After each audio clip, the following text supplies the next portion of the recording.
Maxime Bernier has hired a fossil fuel divester in his National Party office. Daniel Thierry, the author of this opinion piece in the Waterloo Region Record, is an opinion piece that shares many talking points with the eco-radicals that you see on campuses these days. In the article, Thierry demands that the Board of Governors of the University of Waterloo pull more than $68 million of funding out of, quote, polluting companies like Shell, British Petroleum, and ExxonMobil. This is at a time where oil companies are already fleeing Alberta, like the US-based Devon Energy. Companies like British Petroleum, however, they own 3 oil sands assets in the Athabasca Basin, and Maxime Bernier has a staffer working for him that wanted these companies operating in the oil sands to tank. You know, people always ask me, why do you rail on conservative parties? Why not take aim at the Liberals or the NDP and get on with it? Well, my answer to them is that the rebel doesn't exist to toe any party line.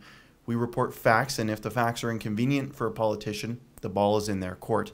I don't think it's wrong to hold conservatives to a higher bar, to expect more from them. That's why I called Jason Kenney out for his rural immigration plan and his support for Rachel Notley's train wreck of an idea to centrally plan Alberta's oil supply. I called out Scheer for supporting a cartel of dairy thugs who infiltrate Canadian political parties to manipulate the nation's legislative agenda. And today, I give you this report on a very poor choice from Maxime Bernier. Alberta has a tough time being represented in Ottawa as it is. Confederation has systematically oppressed the West from equalization to the numbers of seats that the West has in Parliament.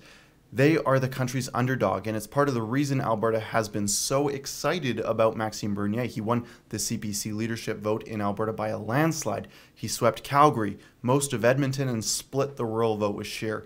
But now we're starting to see something different. Maxime Bernier, the Albertan from Quebec, hired an anti-oil sands activist. Thierry worked closely with Fossil Free UW, a campus club hell-bent on stopping pipelines and suffocating Alberta.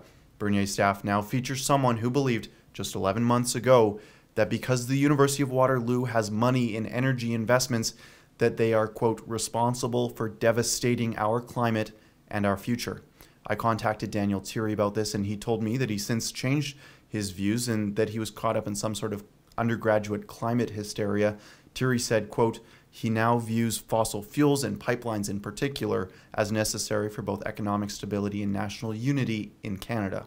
A spokesperson for the PPC advised me that they were not aware of the opinion piece that Thierry wrote last April when they hired him. However, they said that Thierry now shares the opinions of the PPC, citing that he accompanied Maxime at the United We Roll convoy in Ottawa just a few weeks ago. For the Rebel.media, this is Keean Bexte. Hey, thanks for watching. I hope you enjoyed our coverage. If you did, be sure to subscribe to us on YouTube, like us on Facebook, follow us on Twitter. You know the drill.